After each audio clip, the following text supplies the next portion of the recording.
Good morning बच्चों, कैसे हो? देखिए बेटा, अपन जो पढ़ रहे थे कल आरएमएस मान पढ़ा था अपन ने, औसत मान पढ़ा था। ठीक है, अब इसको आगे एक आध क्वेश्चन और समझते हैं। देखिए कल जो अपन आरएमएस मान औसत मान पढ़ चुके थे, अब उस पर एक दो क्वेश्चन और समझाता हूँ आपको मैं ग्राफ से रिलेटेड। तो चलो क्वेश्चन क्या है, निम्न दोनों ग्राफों के लिए पूर्ण चक्र में एवरेज तथा आरएमएस मान आपको बताने क्या होंगे। तो समझना बात को बच्चों। देखो ग्राफ किस तरह से, इस प्रकार बच्चों ये ग्राफ है, ये एक साइन फलन के रूप में ग्राफ है। फिर आगे यहाँ पे मान इसका जीरो आ रहा है, मतलब साइन फलन का आधा चक्र, फिर जीरो मान, फिर आगे वापस साइन फलन का मान, फिर जीरो, फिर आगे वापस साइन फलन का मान, फिर जीरो। इस प्रकार से ग्राफ आगे रिपीट हो रहा है, मतलब जीरो से लेकर कैपिटल टी तक यहाँ पे इसका एक चक्र पूरा हो रहा है। तो इस चक्र में बच्चों एक तो पल्स साइन के रूप में और एक पल्स यहाँ पे जीरो के रूप में। तो इसको एक काम करें बच्चों, इसको बोल दें पार्ट ए। इसका पार्ट ए हो गया, मतलब पल्स ए हो गई, ये पार्ट ए बोल दो, ये पार्ट बी होगा इसका पार्ट बी। तो दो पार्ट हो गए ए और बी, एक पूर्ण चक्र में इसके दो भाग दिख रहे हैं आपको, पार्ट ए पार्ट बी। ठीक है, और जो पार्ट ए है इसका समय अंतराल ये इसको बोल दिया मैंने टी ए, जो कि जीरो से लेकर कितना है टी बाई टू तक। ठीक है, जीरो से लेकर टी बाई टू तक है। और ये पार्ट बी का समय यहाँ से ये टी बी है, जो कि जीरो से लेकर कहाँ तक बच्चों, कैपिटल टी तक ये टाइम है इसका, कैपिटल टी तक। ठीक है, सेम टू सेम ऐसे यहाँ भी अपन देखें इस जगह, यहाँ बच्चों ये part A and part B, ये पार्ट ए, ये पार्ट बी। ठीक है, part A and part B. यहाँ पे बच्चों पहले कांस्टेंट मान है आई नॉट, फिर यहाँ पार्ट बी में जीरो हो गया है। ठीक है, तो यहाँ पे देखिए ये समय यहाँ से तक टी है, यहाँ से तक का समय ये T B, part A part B का समय टी ए टी बी हो गई है, समय अंतराल टी ए और टी बी। ठीक है, टी ए का मान जीरो से टी बाई थ्री तक है, टी बाई थ्री से टी तक मान टी बी है। ठीक है, तो बच्चों ये क्वेश्चन अपने मॉड्यूल के अंदर दे रखा है। ऐसे मॉड्यूल के अंदर कुल 6 क्वेश्चन दे रखे हैं, 6 डायग्राम बना रखे हैं। इन दो को आप ढंग समझ लो, बाकी 4 अपने आप आपका होमवर्क है, उसको करना है। देखिए बच्चों ध्यान समझना कैसे बच्चों, इनका औसत मान निकालने के लिए एक ट्रिक होती है। क्या होती है ट्रिक? देखिए चलो ट्रिक से पहले आपको समझाऊं। यहाँ जो पार्ट ए आपको दिख रहा है, केवल इस पार्ट ए की बात करें, ये एक साइन फलन के रूप में है। साइन फलन के रूप में बच्चों, तो इसका जो औसत मान है कितना होगा बच्चों, उसका एवरेज मान हम जानते हैं। साइन फलन जो उसका अर्धचक्र में औसत मान क्या होता है, 2 आई नॉट अपॉन पाई। ठीक है, और इसका आरएमएस मान क्या होगा बच्चों, आरएमएस मान, इसका आरएमएस मान आई नॉट अपॉन रूट 2। ठीक है, फिर बच्चों यहाँ पे पार्ट बी है। पार्ट बी जो कि एक जीरो ग्रुप में, मतलब एक कांस्टेंट ग्रुप में जीरो है, सदैव जीरो बना हुआ है, मतलब कांस्टेंट है। आप जानते हो किसी कांस्टेंट के लिए आरएमएस मान कहा जाए या औसत मान कहा जाए, ठीक है, या ताक्षणिक मान कहा जाए, सारे के सारे मान वही रहते हैं, कोई चेंज नहीं होते। तो पार्ट बी के लिए अपन देखें, इस पार्ट बी के लिए, ठीक है, इसका एवरेज मान क्या बच्चों, जीरो। ठीक है, इसका आरएमएस मान भी कितना है, जीरो है। ठीक है, चलो ऐसे यहाँ पे देखें इस पार्ट ए में, ठीक है, इस पार्ट ए का जो वाला भाग है, पार्ट ए दिख रहा है हमें, इसमें कांस्टेंट मान है आई नॉट, तो इसलिए इसका एवरेज मान भी क्या होगा, आई नॉट, क्योंकि कांस्टेंट का औसत मान भी वही होता है, आरएमएस मान भी वही होता है। ठीक है, ये पार्ट बी, ये भी एक कांस्टेंट है जिसका मान कितना बच्चों, जीरो, तो इसके लिए एवरेज मान जीरो, आरएमएस मान जीरो।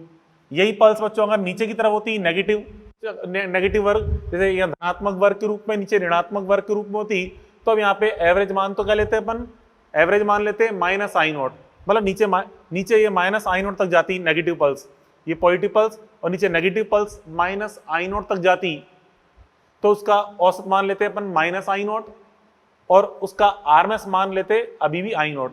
आरएमएस मान तो आई नॉट ही आएगा, क्योंकि वर्ग माध्य मूल, तो वर्ग करते हो धनात्मक बन जाएगा मान तो। ठीक है, तो आरएमएस मान तो आएगा आई नॉट, लेकिन औसत मान क्या आएगा, माइनस आई नॉट।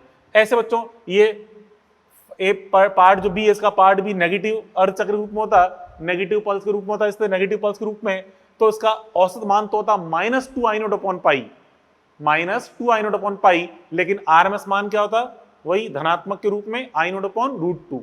ठीक है, आरएमएस मान तो आई नॉट अपॉन रूट 2 धनात्मक के रूप में ही होता। ठीक है, चलो खैर आगे समझे। अब इसके बच्चों आरएमएस मान, इस पूरे की आरएमएस मान और एवरेज मान की ट्रिक क्या देखिए, ये फॉर्मूला होता है, आई एवरेज निकालना है तो A average into T A, मतलब पार्ट ए का औसत मान into time interval T A, plus B वाले पार्ट का औसत मान इंटू टी बी बटे में T A plus T B का योग करना है। ऐसे ही आरएमएस मान के लिए होता है root of A square RMS into T A plus B square RMS into T B बटे में T A plus T B, इस तरह निकालते हैं। कैसे, चलो सॉल्यूशन अपन समझें इसका बच्चों। देखिए सॉल्यूशन यहाँ पे अपन फर्स्ट अपन देखें, सॉल्यूशन फर्स्ट जो है, इस फर्स्ट में क्या निकालना अपन को, आई एवरेज, आई एवरेज निकालना है। तो आई एवरेज के लिए क्या था, ए एवरेज इंटू टी है, कितना एवरेज मान 2 आई नॉट अपॉन पाई, और टाइम इंटरवल कितना है यहां से जहां तक का टी बाई टू है, तो 2 I naught upon pi, 2 I naught upon pi into time interval यहाँ पे टी बाई टू है, time interval T by two, plus फिर जो बी पार्ट है इसका औसत मान, मतलब बी एवरेज का मान कितना है 0, ठीक है, और इसका टाइम इंटरवल ये भी टी बाई टू है। फिर बटे में क्या कर देंगे बच्चों अपन, बटे में दोनों का योग T by two plus T by to, तो कितना हो जाएगा बच्चों, यहाँ पे देखिए ये तो हो गया, यहाँ से 2 से 2 कट जाएगा, ये चीज तो क्या 0 हो गई, और नीचे क्या बन गया T by two plus T by to, नीचे टी आ गया, और यहाँ गया आई नॉट टी बटा पाई, तो टी से टी कट जाएगा, कितना आएगा बच्चों ये I naught upon pi, I naught upon pi ये बनेगा, ठीक है। अब बच्चों यहाँ पे इसका आरएमएस मान निकालें, ये तो एवरेज मान आ गया, ठीक है, इसका फिर निकालें आई आरएमएस, आई आरएमएस, तो रूट ऑफ, क्या करेंगे बच्चों, रूट ऑफ, देखिए ए स्क्वायर आरएमएस इंटू टी है, तो ये आरएमएस मान है, इसका वर्क करो, पहले वर्क करोगे क्या हो जाएगा आई नॉट बटा 2, तो वर्क करेंगे आई नॉट स्क्वायर बटा 2 बनेगा ये, इंटू टाइम इसका टी बाई टू है ही सही, प्लस बी वाले का मान आरएमएस मान 0 है, इसका वर्क करेंगे तो 0 ही रहेगा, 0 इंटू टी बाई टू, फिर बटे में T by two plus T by to, ठीक है, तो क्या हो गया मान बच्चों, ये देखिए ये तो 0 हो जाएगा और ये हो जाएगा टी से टी कट जाएगा, तो अंदर आया आई नॉट स्क्वायर बटा 4, इसका वर्गमूल कर डालो आई नॉट बटा 2, ये हो जाएगा, ये हो गया इसका औसत, ये हो गया आरएमएस मान, ठीक है। तो ये जो पल्स है इस प्रकार से साइन पल्स फिर 0 मान, फिर साइन पल्स फिर 0 मान, ये मान बनता है, ठीक है। ये एक्चुअल में होता है बच्चों अर्ध तरंग दिष्टकारी, अर्ध तरंग दिष्टकारी। अभी है क्या चीज ये आपको बाद में समझाऊंगा इलेक्ट्रॉनिक्स वाले टॉपिक के अंदर, बस हल्का सा जानो कि मान लो क्वेश्चन आ जाए कि अर्ध तरंग दिष्टकारी का आरएमएस मान क्या होता है, ये होता है, औसत मान क्या होता है, ये होता है, बस ये ध्यान रखना, ये अर्ध तरंग दिष्टकारी का है। अब होता क्या, ये अभी नहीं समझना, अर्ध तरंग दिष्टकारी ये एक तरह से उपकरण है जो आगे अपन पढ़ेंगे इलेक्ट्रॉनिक्स के अंदर, ठीक है। अब तो आगे देखें फिर सेकंड ये वाली जो पल्स है इसके लिए निकालें आई एवरेज, आई एवरेज बराबर कैसे बच्चों, पहले पार्ट ए के लिए निकाल रहा हूं मैं, T A average into T है, एवरेज मान कितना बच्चों उसका I naught into T naught T by two plus 0 into ये मान 0 है, अच्छा टी बाई टू नहीं है, ये टी बाई थ्री, ध्यान रखो मिस्टेक कर दी ना ऐसे, ये टी बाई थ्री है, टी बाई थ्री, और 0 इंटू 2t बाई थ्री, यहाँ से तक का मान क्या आएगा 2t by T minus T by three करो 2t बाई थ्री आएगा, 0 इंटू 2t बाई थ्री, ठीक है, 2t बाई थ्री बटे में t by three plus 2t by three, तो कर देंगे नीचे तो योग करने पे कितना आ गया t आ गया, t आ गया, ये चीज 0 हो गई, यहाँ से t से t कट जाएगा, कितना औसत मान आई नॉट बटा 3, ये हो जाएगा आई नॉट बटा 3 हो जाएगा इसका औसत मान, तो आई नॉट बटा 3। अब इसका निकालें बच्चों आरएमएस मान, आई आरएमएस बराबर, तरीका पता ही आपको, खैर रूट के अंदर करना है बच्चों, पहले इसका आरएमएस मान कितना है आई नॉट, इसका वर्ग कर डालो, आई नॉट स्क्वायर हो जाएगा इंटू टाइम इंटरवल टी है जो कि टी बाई टू है, प्लस इस बी वाले पार्ट का आरएमएस मान का वर्ग कर डालो, 0 आएगा into T by to, sorry T by to नहीं है, ये तो टी बाई थ्री है, ये टी बाई थ्री है और ये 2t बाई थ्री, तो ऐसे मिस्टेक होती है थोड़ी जल्दीबाजी में, 2t बाई थ्री, ठीक है, बटे में t by three plus 2t by three, कितना जाएगा मान बच्चों, देखिए यहाँ बच्चों इसमें ये तो 0 हो गया, नीचे हो जाएगा t से t कट जाएगा, रूट के अंदर बचेगा आई नॉट स्क्वायर बटा 3, इसका कर डालेंगे वर्गमूल, तो आई नॉट बटा रूट 3 हो जाएगा मान, आई नॉट बटा रूट 3, तो आ गया इसका आरएमएस मान आ गया। तो इस तरह अपन ये मान सॉल्व करके निकाल सकते हैं इस प्रकार से, ये ग्राफ से रिलेटेड, ठीक है। तो जो आपको ऐसे 4 क्वेश्चन और दे रखे हैं मॉड्यूल के अंदर, उनको अपने आप ट्राई करना, काफी अच्छे क्वेश्चन हैं, ठीक है।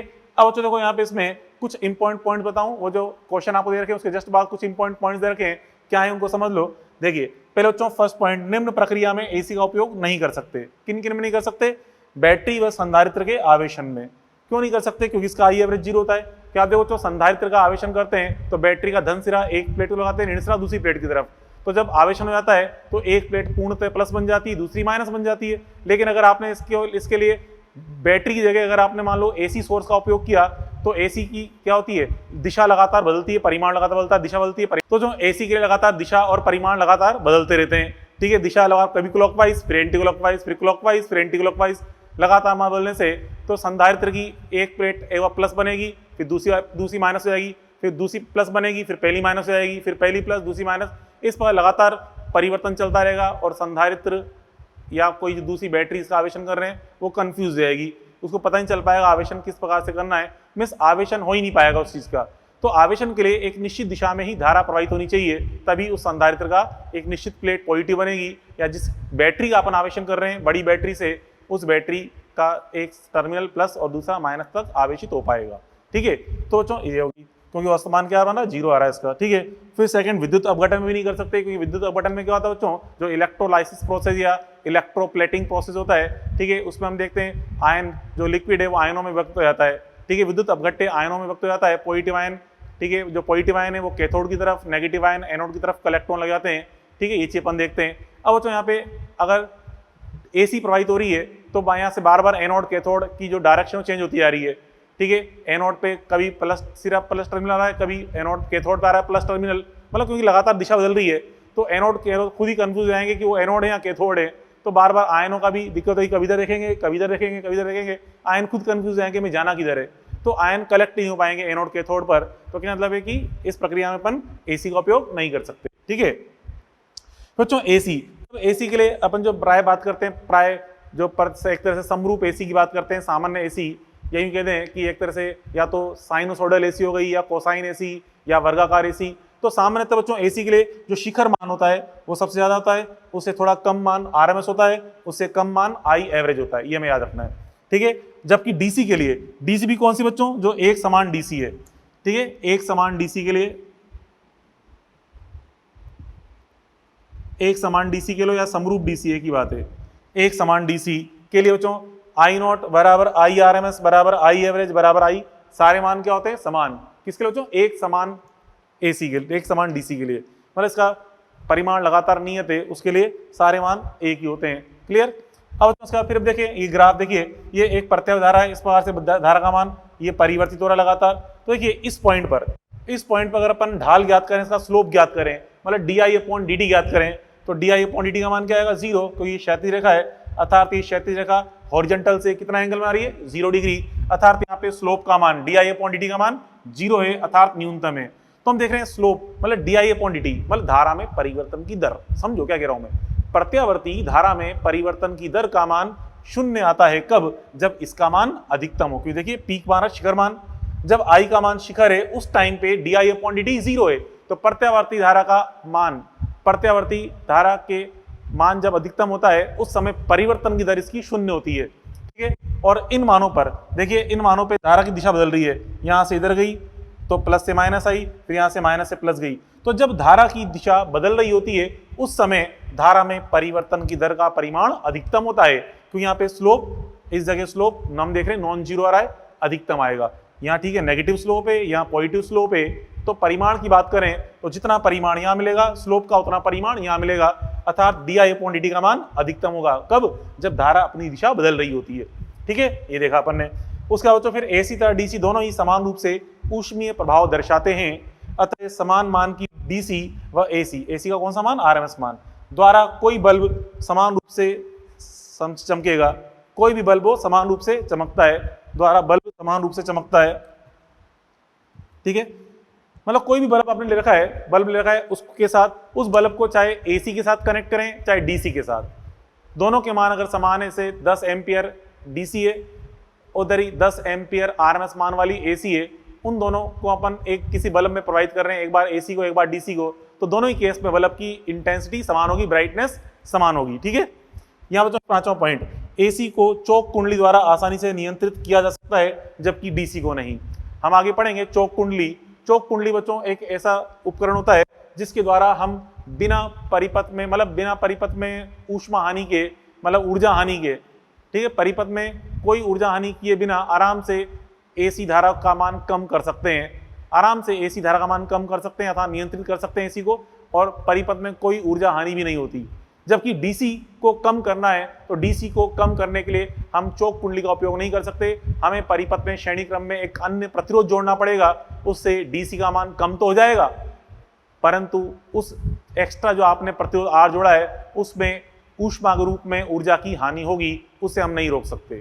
ठीक है, हाँ, एसी के लिए का मान कम करना है, उसके लिए आप श्रेणी क्रम में प्रतिरोध भी जोड़ सकते हो, उससे भी एसी का मान कम हो जाएगा बस। बट उससे ज्यादा बेटर ऑप्शन है एसी के लिए आप श्रेणी क्रम में क्या जोड़ो, चौक कुंडली। चौक कुंडली जोड़ने से धारा, एसी धारा का मान कम भी हो जाता है और कोई ऊष्मा के रूप में ऊर्जा की क्षय भी नहीं होती, ऊर्जा हानि नहीं होती। जबकि डीसी के अंदर हमारे पास ये विकल्प नहीं है, डीसी में तो ले दे के केवल प्रतिरोध को श्रेणी क्रम में जोड़कर ही हम धारा का मान घटा सकते हैं और कोई तरीका नहीं है। जबकि प्रत्यावर्ती धारा के लिए, मतलब एसी के लिए, डीसी के लिए क्या बताया, डीसी के लिए केवल प्रतिरोध श्रेणी क्रम में जोड़कर ही अपन धारा कम कर सकते हैं, जबकि एसी के लिए श्रेणी क्रम में चौक कुंडली से भी काम चल सकता है और प्रतिरोध से भी। तो ज्यादा बेटर ऑप्शन कौन सा हुआ, चौक कुंडली। चौक कुंडली जोड़ने से, श्रेणी क्रम में चौक कुंडली जोड़ने से कोई ऊष्मा ऊर्जा के रूप में शक्ति की हानि नहीं होती। ठीक है, ये चीज अपन ने देखी, क्लियर। तो अब देखें आगे नेक्स्ट पॉइंट अपन समझते हैं इसमें। अब देखो एसी धारा का मापन अपन कैसे करते हैं। ठीक है, एसी का मापन, तो जो एसी के मापन के लिए अपन यूज करते हैं तप्त तार अमीटर का काम में लेते हैं, तप्त तार अमीटर। ठीक है, इसके लिए अपन तप्त तार अमीटर काम में लेते हैं, तप्त तार अमीटर। देखिए पहले अपन पढ़ चुके जो डीसी के बारे में, डीसी के लिए अपन जो काम में लेते हैं वो यूज करते हैं मूविंग कॉइल गैल्वेनोमीटर। याद है पढ़ा अपन ने चल कुंडली धारा में पढ़ा था गैल्वेनोमीटर के बारे में। तो डीसी का मापन करना है तो डीसी के मापन करने के लिए हम क्या काम में लेते हो, मूविंग कॉइल गैल्वेनोमीटर, चल कुंडली धारा पे काम में लेते हैं। जबकि यहाँ पे बच्चों एसी के मापन करने के हम तब तार अमीटर काम में लेते हैं। ऐसा क्यों, क्योंकि बच्चों वहाँ पे जब अपन मूविंग कॉइल गैल्वेनोमीटर काम में लेते हैं वो धारा का औसत मान नापता है, जबकि अपन जानते हैं सामान्यतः एसी जो सम्मित एसी है उसका औसत मान क्या होता है, 0। तो अगर मूविंग कॉइल गैल्वेनोमीटर से एसी का मान आप मापने की कोशिश करोगे तो रिजल्ट क्या आएगा, 0 आएगा। इसलिए उसका उपयोग हम एसी का मापन करने के लिए नहीं कर सकते। ठीक है, एसी का मापन करते हैं अपन तब तार अमीटर से, जो कि बच्चों यहाँ पे क्या करता है, ये धारा का आरएमएस मान नापता है। तब तार अमीटर, ठीक है, का उपयोग करते हैं, जो कि क्या नापता है बच्चों, आरएमएस मान, जो कि आरएमएस मान मापता है, जो कि आरएमएस मान मापता है। ठीक है, जबकि मूविंग कॉइल गैल्वेनोमीटर क्या नापता था बच्चों, औसत मान नापता था। ठीक है, और उसका आप यहां नहीं कर सकते क्योंकि औसत मान एसी का 0 होता है, इसलिए यहां लगाओगे, मतलब यहाँ पे एसी मापन के लिए मूविंग कॉइल गैल्वेनोमीटर का उपयोग करोगे तो रिजल्ट सदैव क्या आएगा, 0 आएगा। ठीक है, और तो यहाँ पे जो अमीटर है, यह अमीटर, ये वाला जो अमीटर है तब तार अमीटर, ये धारा के ऊष्मीय प्रभाव पर, धारा के ऊष्मीय प्रभाव पर आधारित है। ठीक है, ऊष्मीय प्रभाव पर आधारित है। और हम जानते हो ऊष्मीय प्रभाव एसी के साथ साथ डीसी भी ऊष्मीय प्रभाव दर्शाती है। एसी तो ऊष्मीय प्रभाव दर्शाती है, डीसी भी ऊष्मीय प्रभाव दर्शाती है। मीन्स मतलब ये कि अगर इस तब तार अमीटर की सहायता से हम डीसी का मापन करना चाहें, दिष्ट धारा का मापन करना चाहें, तो बिल्कुल सही पाठ्यांक आएगा, कोई दिक्कत नहीं है। एसी का तो मापन करते ही हैं, इसकी सहायता से हम डीसी का मापन भी कर सकते हैं, परंतु डीसी वाला जो अमीटर था गैल्वेनोमीटर, उसकी सहायता से एसी का मापन नहीं कर सकते। ठीक है, क्योंकि बच्चों वो धारा के चुंबकीय प्रभाव पर आधारित है। क्योंकि हम जानते हैं चुंबक के बीच में अपन जब कॉइल को रखते हैं, उसमें धारा पारित करते हैं तो उसे बलागुण लगता है, जिससे कुंडली घूम जाती है थीटा एंगल पर। ठीक है, हमने कहा था थीटा समानुपाती आई होता है, ये चीज अपन देख चुके हैं वहां पे। ठीक है, तो बच्चों यहाँ पे इसके अंदर ऊष्मीय प्रभाव के कारण यहाँ पे सुई घूमती है। तो बच्चों यहाँ पे हम देखें इसमें, अब देखिए यहाँ पे तीसरा पॉइंट अपन देखें, यहाँ पे इसमें सुई का जो विक्षेप है, सुई का जो विक्षेप है बच्चों, जो सुई घूम रही है, विक्षेप जो थीटा है, ये थीटा समानुपाती क्या होता है बच्चों, ऊष्मा। और अपन जानते हैं ऊष्मा का जो सूत्र होता है क्या होता है, H बराबर आई स्क्वायर आर टी, H बराबर आई स्क्वायर आर डी टी के रूप में होता है। तो थीटा समानुपाती क्या है, आई स्क्वायर। तो बच्चों यहाँ पे थीटा समानुपाती आई स्क्वायर है, जबकि वहां पे गैल्वेनोमीटर में थीटा समानुपाती आई होता है, इसलिए उसका पैमाना रेखीय होता है। यहाँ पे पैमाना होता है अरेखीय। तो हम कह सकते हैं दिस इंप्लाइज, इसका स्केल अरेखीय होता है। क्या मतलब है, अभी समझाता हूं उसका। अरेखी का, इसका स्केल कैसा बच्चों, अरेखी स्केल होता है, ठीक है, इसका स्केल अरेखी होता है। क्या मतलब है अरेखी? देखिए इस तरह से, यहाँ तो इस तरह से ये स्केल है, यहाँ पे इसमें ये विभाग बने हुए हैं, ठीक है, विभाग बने हुए हैं। यहाँ पे बच्चों ये जो तप तारा मीटर है इसकी सुई है, यहाँ जीरो, जीरो का स्क्वायर क्या होता है, जीरो, वन का स्क्वायर वन, टू का स्क्वायर फोर, तो यहाँ पे ये टू लिख दिया फोर वाली दूरी पे, फिर थ्री का स्क्वायर नाइन, तो यहाँ पे one two three four five six seven eight nine, यहाँ पे कितना जाएगा, थ्री का स्क्वायर नाइन होता है, या नाइन हो जाएगा। ऐसे बच्चों फिर 16, फोर का स्क्वायर 16 होता है, तो 16 वाले अंतराल पे 4 लिखा होगा, तो यहाँ पे इस जगह मतलब यहाँ पे 3 लिखा है इस जगह। तो अब देखिए यहाँ पे हम कह सकते हैं इस जगह ये जो मान आ रहे हैं, ये जो मान आ रहे हैं अरेखीय रूप से समान दूरी अंतराल पे नहीं है, ठीक है। तो यहाँ पे तब तारामीटर में मान समान दूरी अंतराल पे नहीं होते, अर्थात पैमाना अरेखीय होता है, जबकि गैल्वामीटर में सारे मान समान दूरी अंतराल पे होते हैं। जैसे कि गैल्वामीटर में लिखा होता है, किसमें, मूविंग कॉइल गैल्वामीटर में लिखा होता है, यहाँ 1 यहाँ 2 यहाँ 3 यहाँ 4 यहाँ 5 ऐसे लिखे होते हैं, ठीक है, जबकि यहाँ पे तप तारामीटर में इस प्रकार से मान होते हैं। तो अपन ने पढ़ा तप तार अमीटर के द्वारा एसी का मापन होता है, जो कि आरएमएस मान नाप रहा होता है, ठीक है, ये ध्यान रखें, आरएमएस मान नापता है।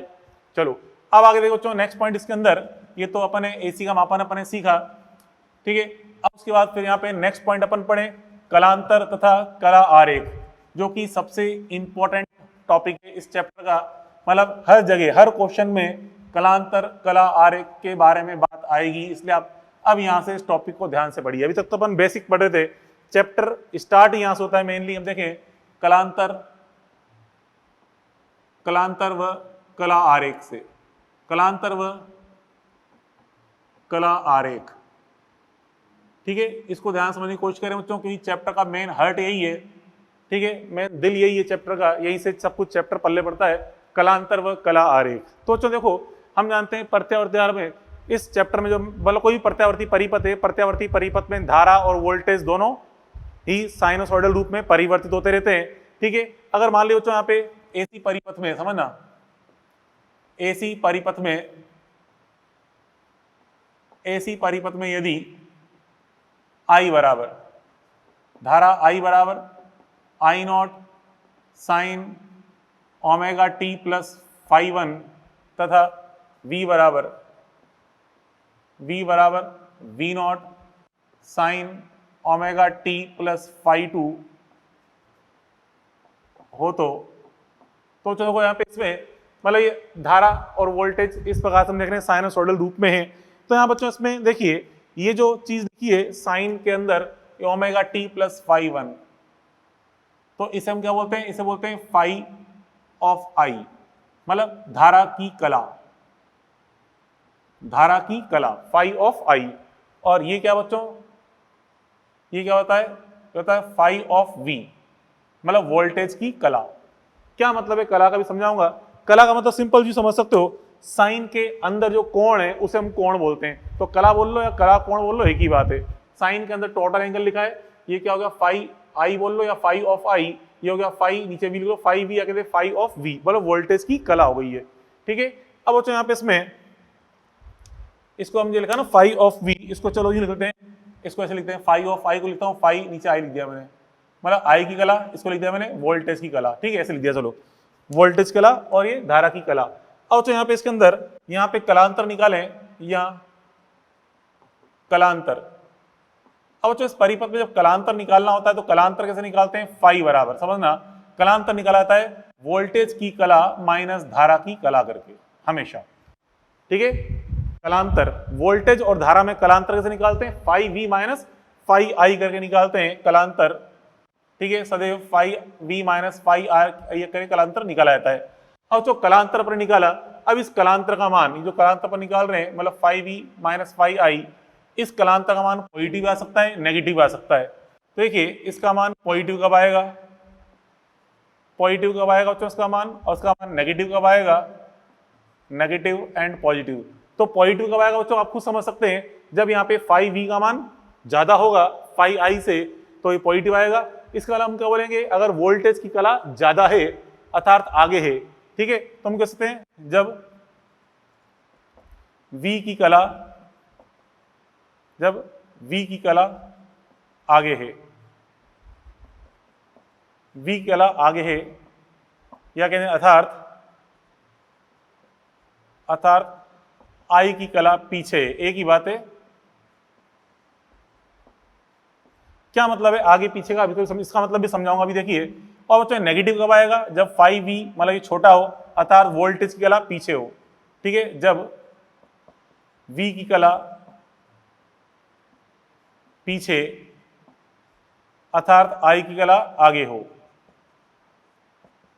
I की कला आगे हो मतलब ज्यादा हो I की कला। तो यहां पे बच्चों इसमें अब यहां पे नेगेटिव आ जाएगा मान, ये अपन देख रहे हैं। अब कला आगे या कला पीछे होने का मतलब क्या है, देखिए बच्चों कला आगे या पीछे होने का मतलब ये इस तरह से दोस्तों, यहां पे अगर अपन ग्राफ बनाना चाहें, देखिए इस तरह से ये V और I के अपन ग्राफ बनाए, इस प्रकार समझना, ये V और I के ग्राफ बना रहे हैं अपन। देखो बच्चों क्या कहना चाहता हूं, समझना बात को। देखिए इस तरह से यहां बच्चों ये ग्राफ बनाया मैंने, मान लो ये ग्राफ V का है, ये ग्राफ बता रहा है बच्चों V को, ये ग्राफ V को बता रहा है। तो इसमें जो I का ग्राफ है कुछ इस तरह से होगा, I का ग्राफ इस तरह से,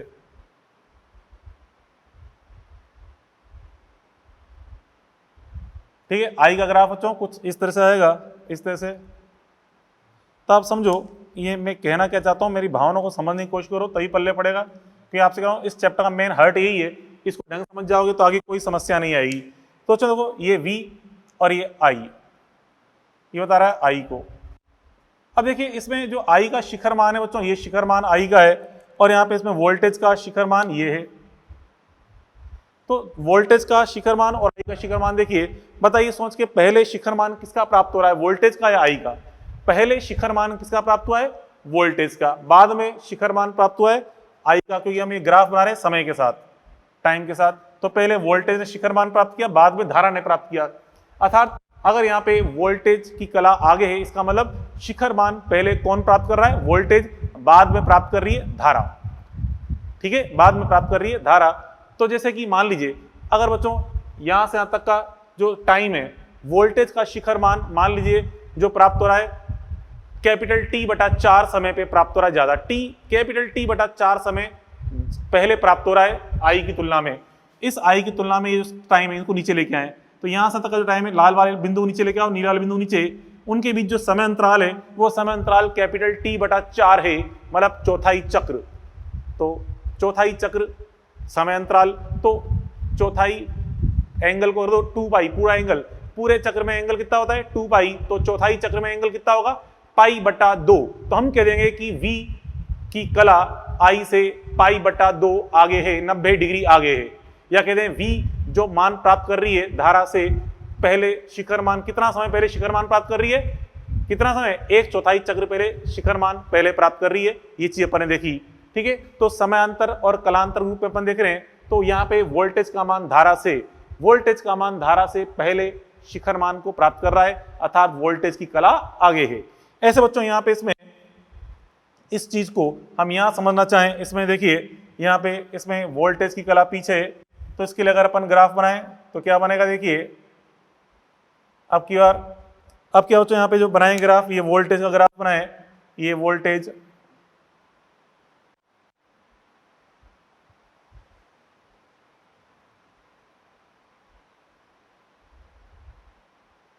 ठीक है, ये वोल्टेज का ग्राफ बनाया मैंने, ये वोल्टेज का ग्राफ बच्चों,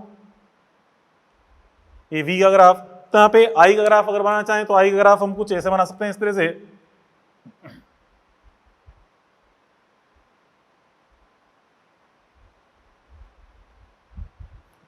तो यहाँ पे देखो इसमें अब की बार यहाँ पे शिखर मान ही I का इस जगह आ रहा है, इस जगह I का शिखर मान प्राप्त हो रहा है। तो अब की बार पहले शिखर मान कौन ने प्राप्त किया है, I ने या V ने? अब क्या पहले शिखर मान I प्राप्त कर रहा है, ठीक है। जितना समय अंतराल पहले प्राप्त कर रहा है उस समय अंतराल के समकक्ष निकाल लीजिए कलांतर। जितना समयांतर पहले I ने शिखर मान को प्राप्त किया है V की तुलना में, उसके समकक्ष निकाल लीजिए कलांतर। हम जानते हैं कलांतर समयांतर में संबंध जान चुके हैं, पहले पढ़ चुके हैं। तो जो समयांतर आएगा उसके समकक्ष जो कलांतर आएगा, उतनी ही कला धारा की वोल्टेज से आगे है, ठीक है। और यहां पे अपन देखें उतनी ही कला वोल्टेज की धारा से आगे है, और यहाँ पे उतनी ही कला धारा की वोल्टेज से आगे है। बात पल्ले पड़ी, समझ रहे हो, थोड़ी थोड़ी, ज्यादा नहीं, थोड़ा बहुत तो समझो यार मेरी भावनाओं को, ठीक है। तो यहां समझ सकते हैं कि कला आगे होने का मतलब पहले शिखर मान कौन प्राप्त करा, वोल्टेज। यहाँ पे नेगेटिव होने का मतलब पहले शिखर मान कौन प्राप्त करेगा, धारा। बात पल्ले पड़ी, ये चीज अपन देखी। और इसको अपन एक और तरीके से दर्शा सकते थे। इसको देखिए, इस डायग्राम को हम कह रहे हैं वोल्टेज की कला आगे है, वोल्टेज की कला आगे है मतलब बच्चों देखिए यहाँ पे हम वोल्टेज को धारा से दिखाएंगे, मतलब इस तरह से। अगर मैं तीर बनाऊं इस तरह से, ये दिखाई मैंने धारा आई इस दिशा में, क्षैतिज दिशा में, ठीक है। तो वोल्टेज को हम यहां से दिखाएंगे बच्चों एंटी क्लॉकवाइज दिशा में, फाई एंगल पर। ये मतलब फेज अगर पॉजिटिव है तो हमें यहाँ पे फाई को लेना पड़ेगा एंटी क्लॉकवाइज दिशा में, वोल्टेज को हम लेंगे धारा से एंटी क्लॉकवाइज दिशा में, ठीक है। या बच्चों इसको हम ऐसे भी दर्शा सकते थे, ठीक है।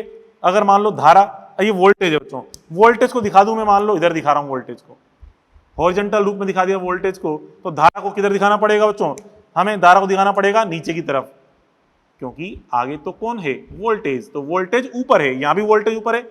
ये ऊपर का मतलब बच्चों धारा की तुलना में एंटी क्लॉक, ऊपर से ज्यादा करेक्ट वर्ड है, धारा की तुलना में वोल्टेज एंटी क्लॉकवाइज दिशा में, यहां से धारा की तुलना में वोल्टेज एंटी क्लॉकवाइज दिशा में, इस तरह से। तो यहाँ पे फाई क्या आ रहा है बच्चों, नेगेटिव, फाई का मान बच्चों आप देख रहे हैं नेगेटिव आ रहा है, ये फाई बराबर नेगेटिव है, ठीक है।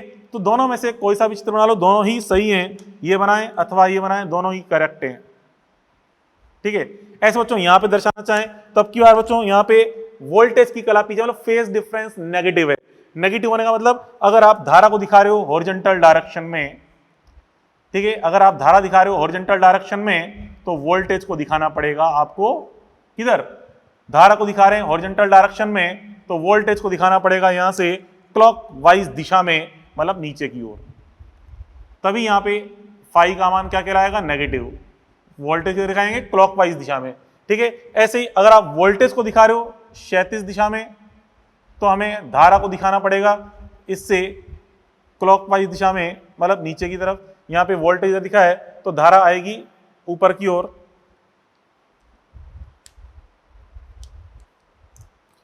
धारा ऊपर की ओर दिखाएंगे इस तरह से, अर्थात धारा की तुलना में वोल्टेज क्लॉकवाइज दिशा में, मतलब इस तरह से क्लॉकवाइज दिशा में आ रहा है ये, phi is equal to negative, धारा की तुलना में वोल्टेज क्लॉकवाइज दिशा में, ठीक है। तो ऐसे बनाए या ऐसे, दोनों ही सही हैं, ये कला आरेख हो गए।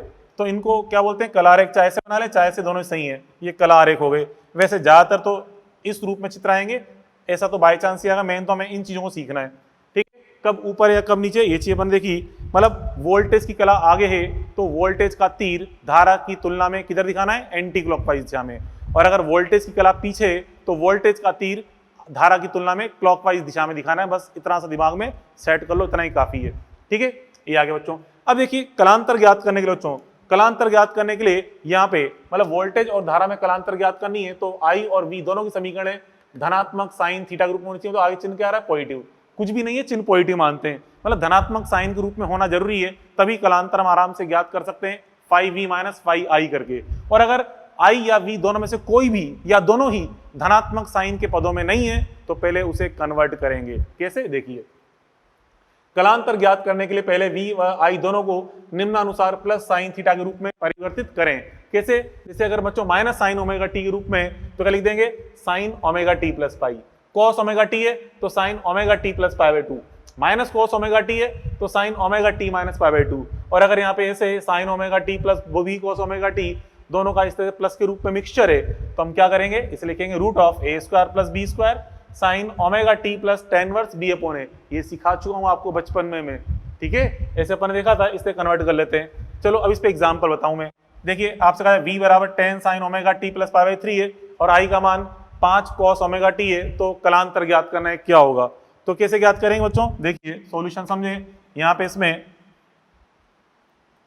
यहाँ बच्चों वोल्टेज का मान तो ऑलरेडी साइन के पदों में, तो टेंशन लेने की जरूरत नहीं है, 10 sign omega T plus pi by 3, तो अच्छी बात है, तो पहले से ही दे रखा है धनात्मक साइन के पदों में, लेकिन i का मान कॉस के पदों में दिया हुआ है, धनात्मक साइन के पदों में नहीं है। तो पहले इस कॉस को हम चेंज करेंगे, इस तरह से कॉस ओमेगा टी का था इस रूप में, तो क्या लिखेंगे इसको, ये sign omega T plus pi by 2, omega T plus pi by 2 ये लिखेंगे, ठीक है। अब यहाँ बच्चों ये तो क्या हो गया, फाई V, ये हो गया फाई आई। अब हमें निकालना है कलांतर, तो कलांतर निकालें। कलांतर फाई बराबर क्या है बच्चों, फाई बराबर फाई V माइनस फाई आई करना है। फाई V माइनस फाई आई करेंगे तो वोल्टेज की कला कितनी दिख रही है आपको, omega T plus pi by 3। धारा की कला कितनी नजर आ रही है, omega T plus pi by 2। तो यहां से ओमेगा टी तो कट गया, पाई बाई 3 से पाई बाई 2 माइनस करेंगे, 60 डिग्री में से 90 डिग्री माइनस करेंगे तो 30 डिग्री आएगा नेगेटिव का, तो माइनस ऑफ पाई बाई 6 आएगा। माइनस पाई बाई 6 मतलब नेगेटिव आ रहा है, तो हम कहते हैं यहाँ पे नेगेटिव आने मतलब अतः फाई बराबर नेगेटिव आ रहा है, नेगेटिव आ रहा है। देखिए अतः V की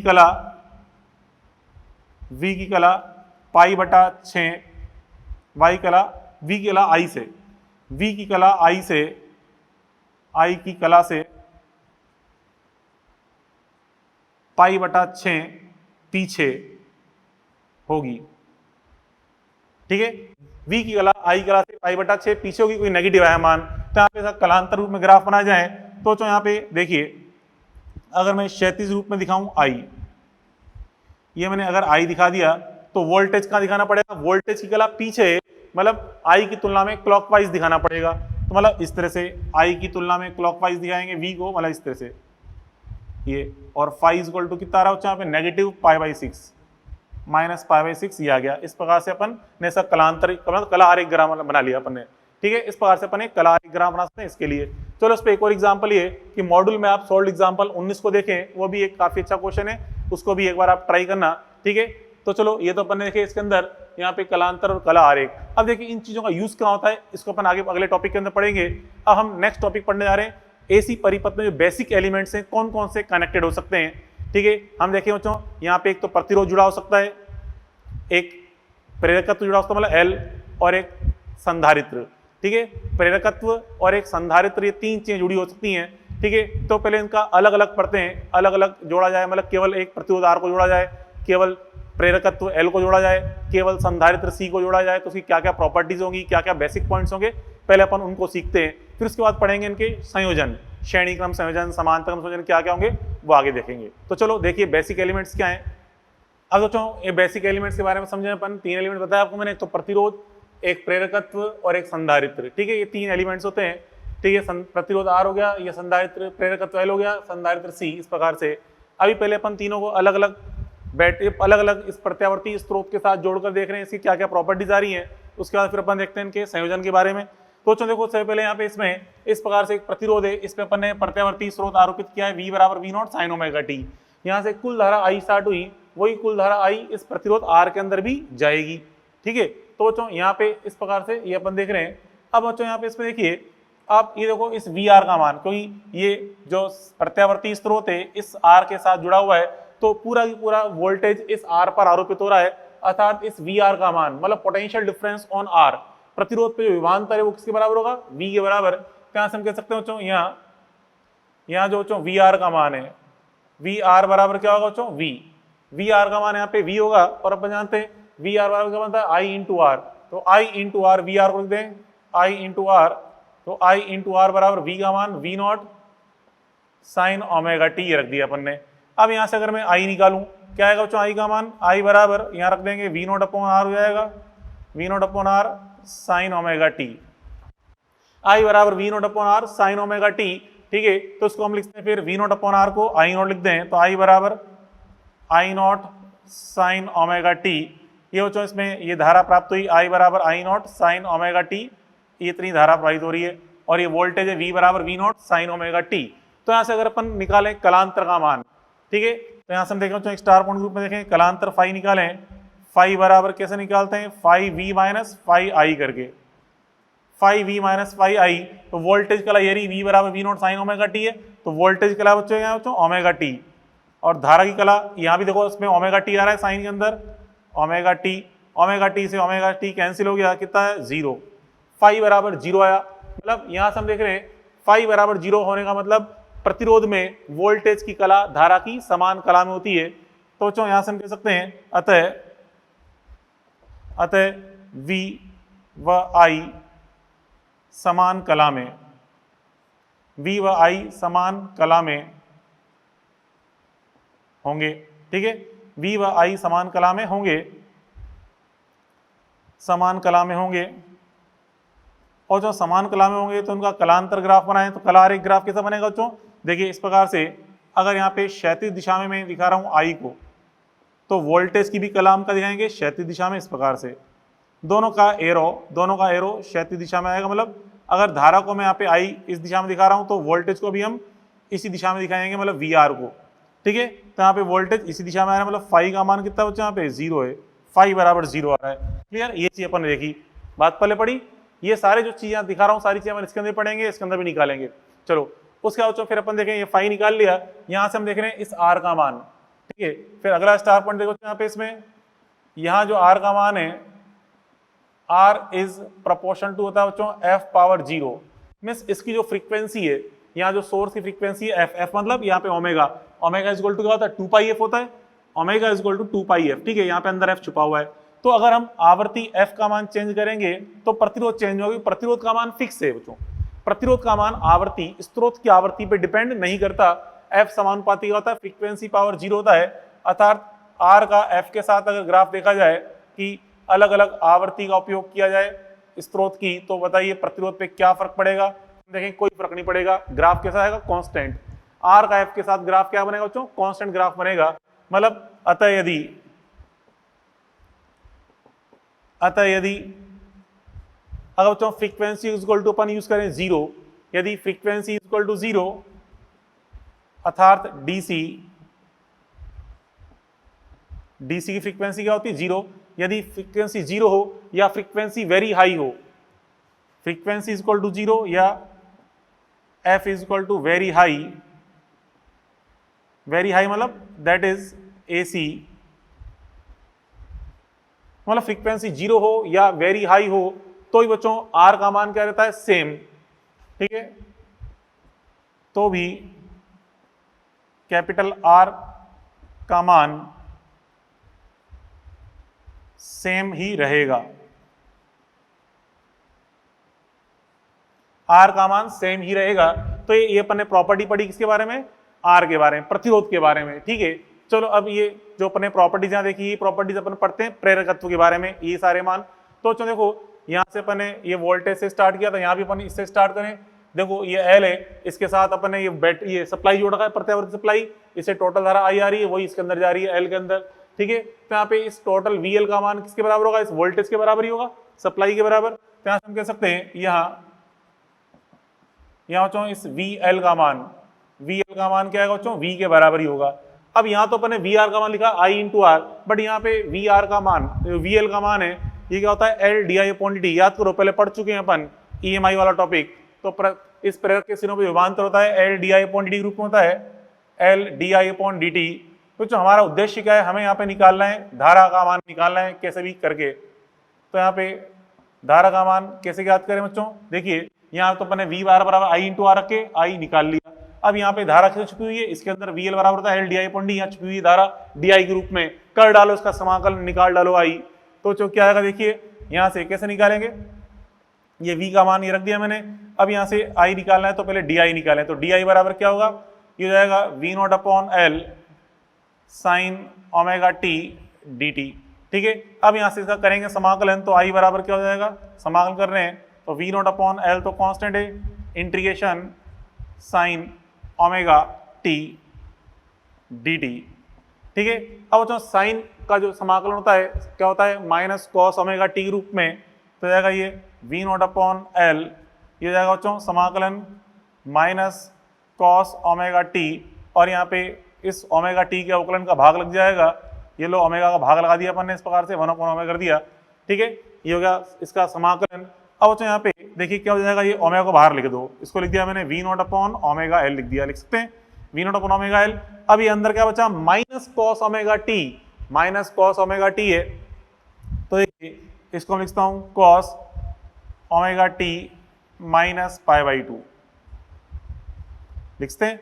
तो चलो यहाँ पे कॉस ओमेगा टी को हम लिख दिया, यहाँ पे कॉस यहाँ पे sine omega T minus pi by 2, minus cos omega T देंगे sine omega T minus pi by 2। अभी थोड़ी देर पहले समझाया था आपको मैंने, यहाँ पे इसको मैंने साइन के पदों में चेंज कर लिया क्योंकि कलांतर निकालना है, तो इसलिए बच्चों यहाँ पे आई को पहले हमने इसके पदों में चेंज किया, साइन के पदों में, ठीक है। अब यहाँ पे हम देखें क्या निकालें कलांतर, उससे पहले चलो एक चीज समझाऊं आपको मैं, आई बराबर V not upon omega L है, तो उसको भी हम इस रूप में लिखे समीकरण को, देखिए आई बराबर I naught sine omega T minus pi by 2 ऐसे लिख दिया अपन ने, ठीक है।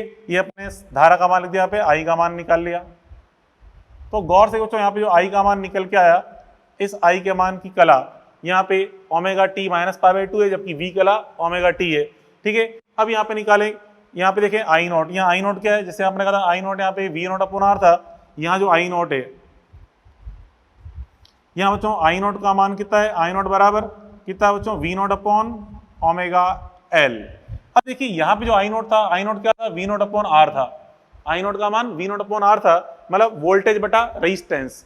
ऐसे बच्चों यहाँ पे वोल्टेज तो ऐसे ही, इसका मतलब ओमेगा इंटू एल किसी रेजिस्टेंस को बता रहा होगा, जिसे हम लिखते हैं बच्चों इस तरह से, x नीचे लिख दिया l। ये बच्चों एक नई राशि है ओमेगा एक्सएल, ठीक है। ये एक्सएल एक नई राशि है जिसे हम बोलते हैं प्रतिघात। प्रतिरोध की जैसी एक राशि होती है, लेकिन इसको हम प्रतिरोध नहीं बोल सकते। क्यों नहीं बोल सकते, अभी समझाता हूं। देखो बच्चों यहाँ देखिए एक्सएल क्या है, ठीक है, जहां एक्सएल इज इक्वल टू क्या है, omega L. Omega is equal to हम जानते हैं क्या होता है, 2 पाई एफ, तो 2 पाई एफ लिख दिया ओमेगा, तो 2 पाई एफ एल हो गया, ये 2 pi F L, omega 2 pi F रख दिया, तो एक्सएल इज इक्वल टू क्या बच्चों, 2 पाई एफ एल। अब यहाँ पे देखिए इसे हम बोलते हैं प्रेरकीय प्रतिघात, नई राशि आ गई, इसे बोलते हैं प्रेरकीय प्रतिघात बोलते हैं। ये प्रतिरोध की जैसी कुछ राशि है, इसलिए इसका मात्रक भी क्या होता है, ओम ही होता है। मात्रक क्या है उसको ओम।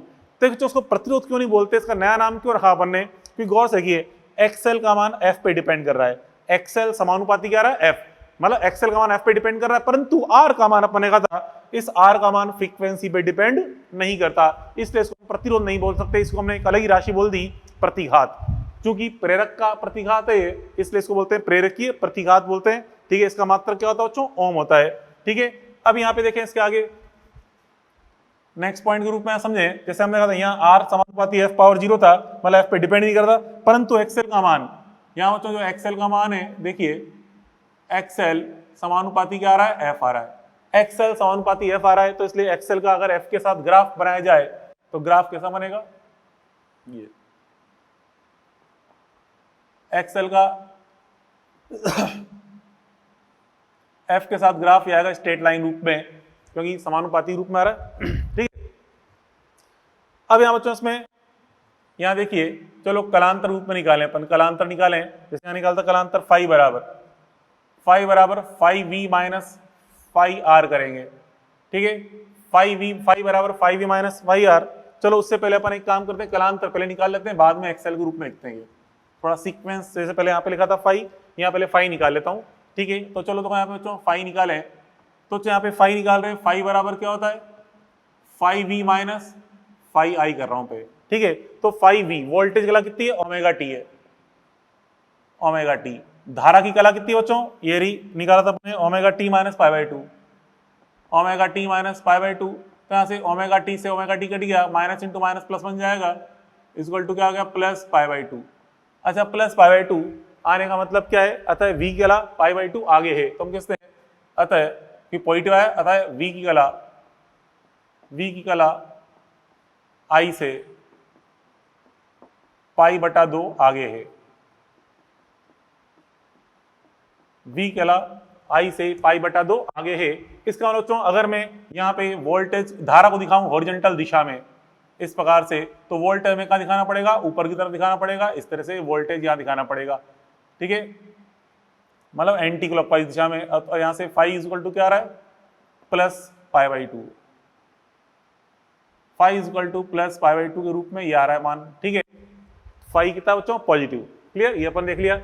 उसके बाद बच्चों फिर अब आ गया है, अब यहाँ पे हम बात करें एक्सएल के बारे में, तो हम यहाँ पे देख रहे थे जो लिखा था अपन ने, एक्सएल समानुपाती क्या आ रहा है बच्चों, एफ आ रहा है, ठीक है। एक्सएल समानुपाती क्या आ रहा है बच्चों, एफ। तो यहाँ पे ग्राफ जो बनेगा क्या बनेगा, एक्सएल समानुपाती एफ है, तो आपने कहा बच्चों एक्सएल बराबर क्या था, 2 पाई एफ, तो यहाँ से 2 पाई एफ एल है, तो एक्सएल समानुपाती क्या बच्चों, एफ है यहाँ पे, XL is proportional to F, तो एक्सएल का जो ग्राफ बनेगा कुछ ऐसे बन रहा है, स्ट्रेट लाइन ग्राफ, एक्सएल का फ्रीक्वेंसी के साथ ग्राफ। तो जो हम देख रहे हैं एक्सएल फ्रीक्वेंसी पे डिपेंड कर रहा है, इसलिए इसको हम प्रतिरोध ना बोल के एक अलग ही नाम दिया था अपन ने, प्रेरकीय प्रतिघात। ठीक है, अब बच्चों उसके बाद फिर अपन देखें यहाँ पे, जैसे कि यहाँ लिखा था अतः यदि फ्रीक्वेंसी 0, तो यहाँ पे देखो, यहाँ पे कहते हैं यदि फ्रीक्वेंसी इज इक्वल टू 0 है, अतः यदि क्या कहते हैं for F is equal to 0, मतलब यहाँ से अपन देख रहे बच्चों किसके लिए, फ्रीक्वेंसी के लिए अपन देखें एफ इज इक्वल टू 0, तो क्या जाएगा अतः, तो वही यहाँ लिखा है अतः यदि एफ इज इक्वल टू 0, अतः यदि F is equal to 0 that is DC, मतलब प्रत्यावर्ती धारा, तो चो उसके लिए यहाँ पे बताओ ये एक्सएल का मान कितना आएगा, फ्रीक्वेंसी 0 पुट करो, एक्सएल कितना आएगा 0, तो एक्सएल का मान यहाँ पे 0 आएगा। एक्सएल का मान 0 मतलब ये जो प्रतिरोध बन रहा है ये कितना आ रहा है 0, अर्थात जिसका मान 0 है, अर्थात मतलब ये कि ये कोई रुकावट नहीं डालेगा, कोई प्रतिरोध नहीं डालेगा, अर्थात आराम से डीसी को जान देगा। ठीक है, तो दिस इंप्लाइज हम कह सकते हैं, ठीक है, एक्सएल कितना है बच्चों 0 आया, एक्सएल इज इक्वल टू 0, अतः डीसी में कोई रुकावट नहीं,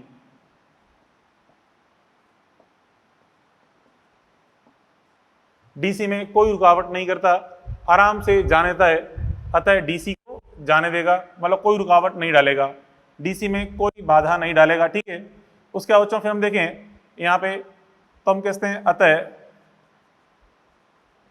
अतः डीसी के लिए ये एक किस तरह से बिहेव करेगा बच्चों, ऑन पथ की तरह, डीसी के लिए ऑन पथ, अतः बच्चों डीसी के लिए क्या बनता है, ऑन पथ बनता है, अर्थात आराम से जाने देता है।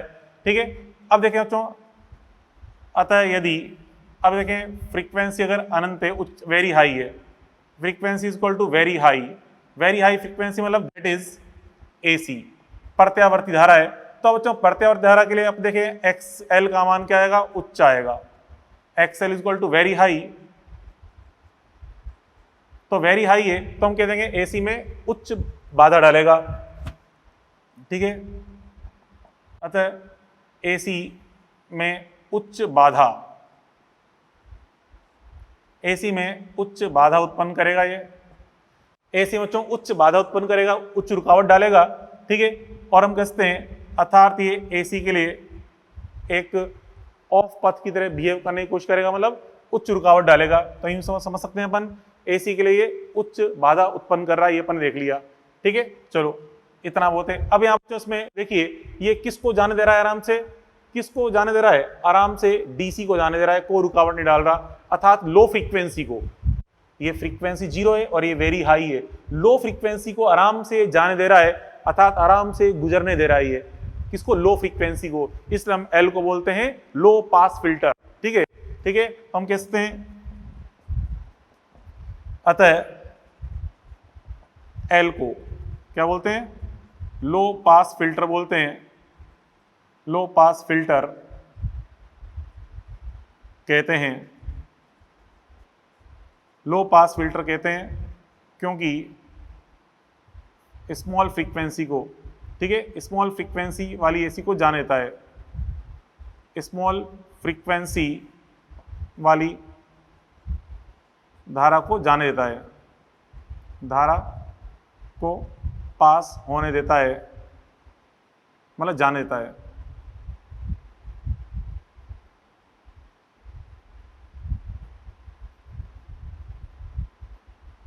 ठीक है, बोलते हैं लो पास फिल्टर बोलते हैं, लो फ्रीक्वेंसी को आराम से जाने देता है। चलो उसके बाद बच्चों देखिए फिर अपन, ये तो अपन ने पढ़ा एल के बारे में, अब सीखते हैं थोड़ा सा बच्चों सी के बारे में। ठीक है, बिल्कुल यही सारी सीक्वेंस यहाँ अप्लाई कर रहे हैं। अब बच्चों को यहाँ पे वीसी का मान वी के बराबर होगा, यहाँ हम देखें, यहाँ बच्चों इस वीसी का मान वी के बराबर है, वीसी का मान वी के बराबर है।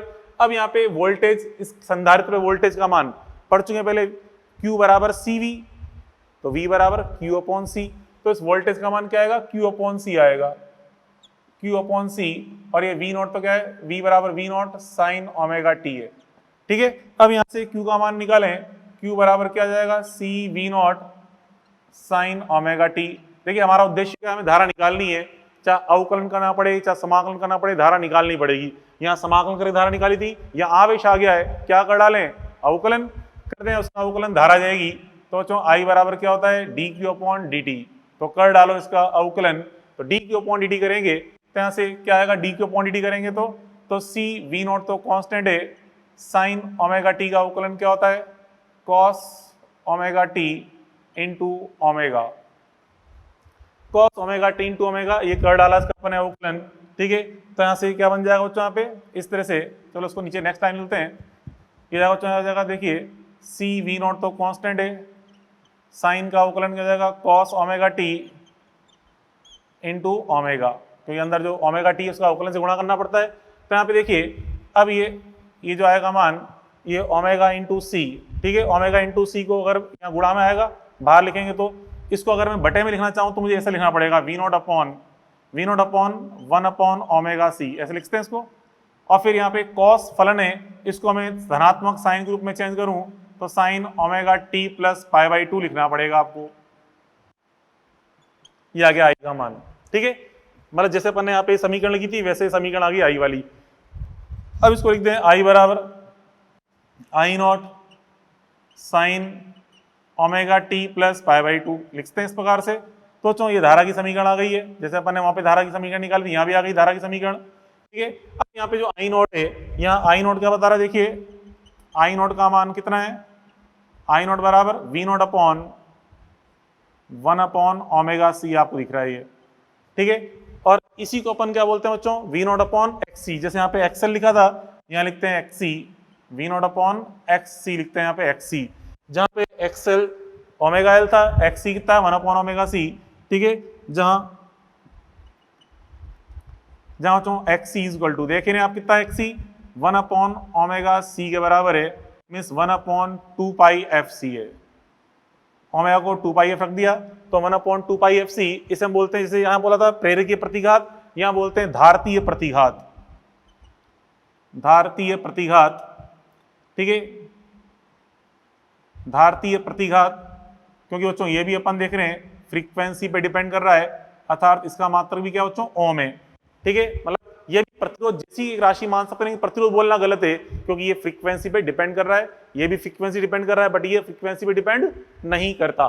ठीक है, ये आ गया बच्चों। अब उसके बाद आगे अगली चीज अपन देखें, यहाँ पे यहाँ तक पहुंच गए अपन इसमें। अब यहाँ पे आगे देखें फाई निकालें, चलो इससे निकलते हैं, फाई निकालें। फाई का मान कैसा आता है, यहाँ पे फाई वी माइनस फाई आई करेंगे, फाई वी माइनस फाई आई, तो फाई वी कितना, आपको फाई वी का मान साइन ओमेगा टी है, ये तो बच्चों ओमेगा टी दिख रहा है, ओमेगा टी, फिर फाई आई का मान कितना था, omega T plus pi by 2, तो omega T plus pi by 2 कर दें तो यहाँ से ओमेगा टी से ओमेगा टी उड़ गया, कितना आ गया, माइनस पाई बाई 2, तो माइनस पाई बाई 2, यहाँ पे प्लस पाई बाई 2 आया तो हमने क्या लिखा था, वी कला आगे, लेकिन नेगेटिव आ रहा है, तब क्या यार वी कला पीछे हो जाएगी, अतः वी कला, क्योंकि नेगेटिव आने का मतलब वी कला पीछे, वी की कला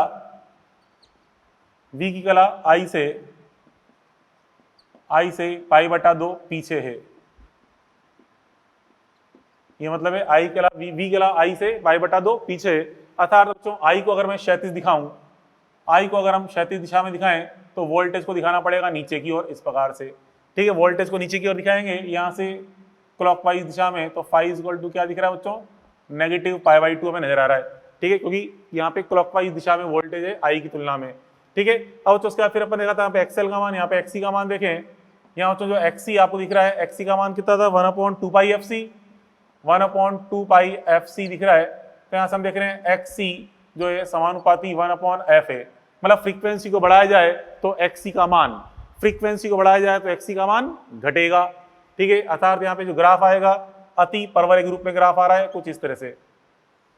ठीक है, हाई परवलयिक ग्राफ बन रहा है एक्सी के लिए, एफ के साथ जो ग्राफ है इस प्रकार से। ठीक है, एक्सी या एफ के साथ ग्राफ इस प्रकार से आपको प्राप्त हो रहा है। उसके बाद फिर अपन देखें, यहाँ पे देखिए अगला स्टार पॉइंट, यहाँ पे जैसे ये लाइन लिखी थी वही लाइन यहाँ देखें, यदि f बराबर 0, अतः यदि f बराबर अगर अपन 0 लेंगे, f बराबर 0 मतलब दैट इज डीसी, तो दैट इज डीसी अगर करंट है तो डिस्ट धारा है, तो यहाँ पे एक्सी का मान कितना आएगा, अनंत आएगा। क्या है बच्चों, एक्स सी बराबर अनंत। अनंत मतलब उच्च बाधा, मतलब पूरी तरह से रोक देगा, अतः डीसी को रोकेगा। मतलब इसका मतलब क्या बच्चों, अतः डीसी को रोकेगा। ठीक है, मतलब बाधा डालेगा, डीसी में पूर्ण बाधा उत्पन्न करेगा उच्च बाधा के लिए, या अनंत बाधा, डीसी में अनंत बाधा, डीसी में अनंत बाधा उत्पन्न करेगा, अर्थात डीसी के लिए किसके लिए बिहेव करेगा, ऑफ पाथ या ऑन पाथ कह सकते हैं, अतः डीसी के लिए ऑफ पाथ होगा। ठीक है, क्या कहते हैं, क्या जाएगा, डीसी के लिए ऑफ पाथ, अतः डीसी के लिए ऑफ पथ, डीसी के लिए ऑफ पथ की तरह बिहेव करेगा। ठीक है, अब बच्चों ये तो फ्रीक्वेंसी हो गई। अब देखें उच्च आवृत्ति के लिए, अतः यदि एफ बराबर उच्च हो तो क्या होगा, एफ बराबर वेरी हाई, अर्थात हम बात कर रहे हैं अब एसी की, दैट इज एसी। अब हम बात करें बच्चों एसी की, उच्च आवृत्ति की एसी हो तो क्या बनेगा, तो यहां से एक्ससी का मान क्या आएगा, वेरी स्मॉल। तो यहां से हम देख रहे हैं एक्ससी का मान वेरी स्मॉल आएगा, वेरी स्मॉल, एक्ससी का मान वेरी स्मॉल होगा, अर्थात हम कहते हैं डीसी में मतलब एसी में अल्प बाधा डालेगा, अतः एसी में अल्प बाधा,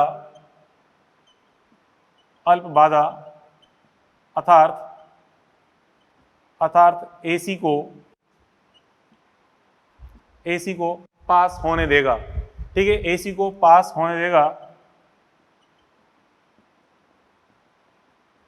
मतलब उच्च आवृत्ति वाली एसी को पास होने देगा, इसलिए क्या बोलते हैं इसको, यहां तो उसको बोला था अपने, क्या बोला था, लो पास फिल्टर, इसे क्या बोलेंगे बच्चों, हाई पास फिल्टर कहेंगे। ठीक है, इसे हम क्या बोलते हैं, अतः सी को हम क्या बोलते हैं, हाई पास फिल्टर,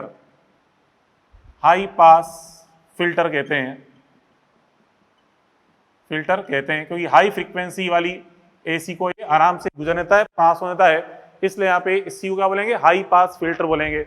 ठीक है, ये अपन ने पढ़ा बच्चों इसके बेसिक एलिमेंट्स के बारे में, आई बस में। तो चलो इस पे एक दो एग्जांपल्स आपको सिखाता हूं मैं। अब देखो यहाँ पे इसमें अभी अपन ने पूरे तीनों एलिमेंट्स के बारे में अलग अलग पढ़ लिया। अब आगे देखो बच्चों, इसमें आपने बच्चों एल में देखा था, एल के अंदर जो वोल्टेज है उसकी कला π/2 आगे होती है, मतलब फाई का मान +π/2 होता है, और सी के अंदर फाई का मान -π/2 होता है। ठीक है, मतलब वोल्टेज π/2 पीछे होता है। अच्छा, यूं पूछ रहे अब कि एल और सी में एक परिपथ एल परिपथ है और एक सी परिपथ है, इन दोनों में आपस में कलांतर कितना होगा, एल व सी में कलांतर क्या होगा, तो हम क्या बोलेंगे, पाई, क्योंकि एल का मान तो π/2 ऊपर है और सी का मान सी के लिए एल हम देख रहे हैं, सी के लिए जो वोल्टेज है π/2 नीचे है, तो एक का तीर ऊपर है वोल्टेज का, एक का तीर वोल्टेज का नीचे है, तो दोनों के वोल्टेज में कितना कलांतर आ रहा है, फिर पाई। ठीक है, तो एल और सी में कलांतर कितना आता है बच्चों, पाई आता है, ये आप नोट कर लेना, एल व सी में कलांतर बराबर पाई। ठीक है, क्योंकि v की कला π/2 आगे और c कला π/2 पीछे। ठीक है, ये आप नोट कर लेना अपने आप। चलो उसके बाद फिर आगे देखें, नेक्स्ट अपन देखें एग्जांपल इस प्रकार बच्चों। अब ये कुछ एग्जांपल अपन देखें, एक दो एग्जांपल, जैसे कि इस प्रकार से एल है, ये एल है। ठीक है, यहाँ इस पर अपन ने प्रत्यावर्ती स्रोत जोड़ रखा है 50√2 sin 100 πt वोल्ट का। ठीक है, मतलब प्रत्यावर्ती वोल्टेज जोड़ रखा है, जिससे आपसे कह रहा है परिपथ में धारा IRMS बराबर 2 एम्पियर प्रवाहित हो रही है, 2 एम्पियर RMS धारा प्रवाहित हो रही है। तो हमें इस परिपथ में L का मान बताना है क्या होगा, L का मान बताना है क्या होगा बच्चों। तो देखिए क्वेश्चन में आपको IRMS बराबर 2 एम्पियर दे रखा है, कुछ नहीं कहा जाता, यूं कहता कि परिपथ में 2 एम्पियर धारा प्रवाहित हो रही है तो भी हम RMS मानेंगे। समझो क्या कह रहा हूं मैं, आएंगे बहुत सारे क्वेश्चन ऐसे कि यूं कहते कि इस परिपथ में 2 एम्पियर धारा प्रवाहित हो रही है तो L का मान ज्ञात करो, तो कुछ नहीं कहा जाए तो आपको RMS धारा ही माननी होती है। ठीक है, ये बात ध्यान रखें। अब बच्चों यहाँ पे इसमें देखिए, जैसे यहाँ तो क्लियर लिखा है वोल्टेज बराबर 50√2 sin 100 πt वोल्ट। अगर यहाँ पे लिख दिया केवल, यूं लिखता केवल 100 वोल्ट, केवल लिखता 100 वोल्ट, प्रत्यावर्ती वोल्टेज का मान है 100 वोल्ट, तो फिर हम क्या मानेंगे, वो कौन सा मान दे रखा है आपको, प्रत्यावर्ती वोल्टेज VRMS का मान। ठीक है, मतलब केवल आपको एक वोल्टेज का मान लिखा मिल जाए, एक निश्चित मान लिखा मिल जाए, और ये स्रोत बना रखा है प्रत्यावर्ती, तो क्या मानना होता है उसको, RMS मान मानना होता है। ये चीज दिमाग में सेट कर लें, आगे कई सारे क्वेश्चन आएंगे ऐसे। ठीक है, चलो आगे देखें बच्चों, कह रहा है यहाँ परिपथ में L का मान ज्ञात करो। हम जानते हैं L किसके अंदर छुपा होता है, अभी तो अपन ने पढ़ा XL के अंदर, क्योंकि XL बराबर क्या है 2πfL, तो पहला हम क्या करेंगे बच्चों, यहाँ पे किसका मान निकालें, यहाँ पे इसके अंदर पहले हम निकालेंगे एक्सएल का मान। तो बच्चों एक्सएल का मान निकालेंगे पहले, तो यहाँ पे चलो एक्सएल का मान निकालते हैं, क्या आता है। तो यहाँ पे एक्सएल बराबर तो बच्चों तो अपने एक्सएल बराबर क्या होता है, वी एल अपॉन, मतलब V L upon I. XL बराबर वी एल अपॉन आई, मतलब वोल्ट अपॉन करंट। ठीक है, अब तो यहाँ पे ये भी आरएमएस मान लिखना है आपको, आरएमएस, ये भी क्या लिखना है, आरएमएस। या तो आरएमएस आरएमएस लिखो, या फिर हम दोनों का लिखेंगे, अथवा इसको लिखेंगे बच्चों शिखर मान, मतलब शिखर मान लिखेंगे। तो उसको शिखर मान लिखेंगे तो फिर नीचे वाले को भी आपको लिखना पड़ेगा शिखर मान। दोनों को ही शिखर मान लिखिए या फिर दोनों को ही आरएमएस मान लिखिए, ये जरूरी होता है। ठीक है, तो बच्चों यहाँ पे इसमें वीएल, तो चलो वीएल का अपन लिख लेते हैं, आरएमएस मान लिख दें। तो ये 50√2, तो ये तो शिखर मान है, बटे में क्या कर देंगे √2, ये लिख दिया मैंने आरएमएस मान। समझो क्या लिख दिया मैंने, आरएमएस मान। ठीक है, तो नीचे भी लिखना पड़ेगा आरएमएस मान, कितना है आरएमएस मान, 2 एम्पियर। ठीक है, 2 एम्पियर है। तो यहां से देखिए 50 को अपन लिख सकते हैं 50/2, ये तो कितना आ जाएगा, 25/√2 हो जाएगा, क्योंकि यहाँ पे 25/√2 ये आ जाएगा रिजल्ट। ठीक है, तो यहाँ से हम देखो, अच्छा रुको थोड़ी सी मिस्टेक कर दी ना अपन ने, यहाँ पे क्या मिस्टेक कर दी, यहाँ पे इसका मान जो सही नहीं रखा अपन ने, देखो क्या मान है, दोबारा देखें, यहाँ पे रखने दोनों के आरएमएस मान है। तो इसका शिखर मान कितना है, 50√2, इसका शिखर मान है, बटे में कर देंगे √2, तो क्या हो जाएगा ये आरएमएस मान। बटे में धारा का भी रख दें आरएमएस मान। देखिए शिखर मान कितना है इसका, 50√2, और इसमें √2 का भाग लगा दिया तो क्या बन जाएगा, आरएमएस मान। धारा का तो खैर आरएमएस मान दे ही रखा है आपको, ये 2। ठीक है, तो यहां से बच्चों क्या गया मान, ये √2 से √2 कट गया, 50/2 कितना होता है, 25। तो एक्सएल का मान कितना आ गया, 25 ओम। या इसको आप ऐसे भी कर सकते थे, दोनों के मान शिखर रख दिए, इसका शिखर मान कितना है 50√2, तो ऊपर तो आ जाएगा 50√2, फिर नीचे रखेंगे शिखर मान, ये 2, ये IRMS 2 है, तो इसका शिखर मान का जाएगा 2 × √2, तो ऊपर 50 × √2, नीचे 2 × √2, √2 से √2 गया, 50/2 का मान 25 आ गया। तो वही तो आ रहा है, देखिए झूठ थोड़ा ना बोल रहा हूँ। ठीक है, एक्सएल का मान आ गया। अब देखें बच्चों एक्सएल का मान क्या होता है, 2πfl निकाला अपन ने एक्सएल का मान, जो कि 2πfl होता है, 2πfl का मान कितना बच्चों यहाँ पे 25। तो यहाँ से f का क्या निकाल रहे हैं हम, f का मान निकाल रहे हैं, तो f बराबर 25/2πf। f कितना बच्चों यहाँ पे देखिए, या चलो इसको ओमेगा लिख दो, यूं करते हैं, चलो इसको ओमेगा लिख लेते हैं, ओमेगा एल। एक्सएल बराबर क्या बच्चों यहाँ पे ओमेगा एल है, तो एल बराबर क्या आएगा 25/ओमेगा। तो आप देखिए बच्चों गौर से, ओमेगा कितना नजर आ रहा है आपको, ये 100 पाई, क्योंकि टी का जो गुणनफल है वो ओमेगा होता है, टी का गुणनफल 100 पाई। ठीक है, टी का गुणनफल 100 पाई, तो क्या बन जाएगा रिजल्ट 1/4 पाई। ठीक है, तो यहां से अपने एल का मान निकाल लिया, इस एल का मान निकल गया है 1/4 पाई के रूप में, 1/4 पाई हेनरी। एल का मान कितना है बच्चों, 1/4 पाई हेनरी, ये आ गया रिजल्ट। चलो अब अगला क्वेश्चन देखें। अगला क्वेश्चन देखिए, अब हम टॉपिक तो पढ़ते कौन सा, प्रत्यावर्त धारा। अब यहाँ पे क्या आ गई, बैटरी आ गई। ऐसे इस चैप्टर मिलेंगे आपको 8-10 टपक पड़ेंगे क्वेश्चन डीसी के। तो डीसी के क्वेश्चन आते हैं बच्चों, तो हमें क्या समझना होता है, देखिए जब भी क्वेश्चन आपको डीसी का दिख जाए, मतलब बैटरी का दिख जाए, तो हम देखते हैं जैसे ही स्विच ऑन करते हैं t बराबर 0 पे, याद करो पहले सिखा चुका हूं, t बराबर 0 पे स्विच ऑन करते से ही t बराबर 0 पर, तो जो इंडक्टर है मतलब प्रेरकत्व है, वो तो बिहेव करता है ऑफ पथ की तरह, और C बिहेव करता है ऑन पथ की तरह। जबकि काफी देर बाद मतलब स्थायी अवस्था में उल्टा हो जाता है। स्थायी अवस्था में अब की बार इंडक्टर तो बिहेव करता है ऑन पथ की तरह और कैपेसिटर बिहेव करता है ऑफ पथ की तरह स्थायी अवस्था में। तो जब भी अगर बैटरी कनेक्टेड हो तो हमें ये चीज सोचनी होती है, और कुछ नहीं कहा जाए बैटरी कनेक्टेड है तो कौन सी अवस्था मानते हैं, स्थायी अवस्था मानते हैं। समझो मेरे एक बात को ध्यान सुनो क्या कह रहा हूं मैं, ठीक है। तो यहाँ पे तो क्लियर बोल दिया कि स्थायी अवस्था में ये मान ज्ञात करो, नहीं बोलता तो भी स्थायी अवस्था में निकालते, अर्थात एल को मानते ऑन पथ, सी को मानते ऑफ पथ। तो हम देखें यहाँ पे, यहाँ बच्चों क्या है, बैटरी जुड़ी हुई है, मतलब डीसी सोर्स है, डीसी स्रोत है, यहाँ पे हम देख रहे हैं। तो this implies L is equal to क्या जाएगा यहाँ पे, L is equal to on path and C is equal to क्या जाएगा of path. L equal to on path, C equal to of path. तो बच्चों यहाँ पे C इक्वल टू ऑफ पथ है, तो जहां भी C जुड़ा हुआ है उस भुजा में धारा नहीं जाएगी। तो बच्चों यहाँ पे C क्या आ रहा है बच्चों, ऑफ पथ आ रहा है। तो इससे हम कहते हैं अतः यहाँ पे इस भुजा में मतलब I1 और I2 क्या होंगे, 0 होंगे। I1 बराबर I2 बराबर क्या होगा, 0। क्योंकि C तो यहाँ पे ऑफ पथ है, धारा को जाने देगा ही नहीं आगे, तो इन भुजाओं में धारा 0 आएगी। तो हम कह सकते हैं अतः यहाँ बच्चों इसमें पूरी धारा कहां से निकलेगी, ऊपर I3 से। तो I3 बराबर क्या होगा, I के बराबर, और I क्या है, टोटल करंट। तो है टोटल वोल्टेज बटा टोटल प्रतिरोध।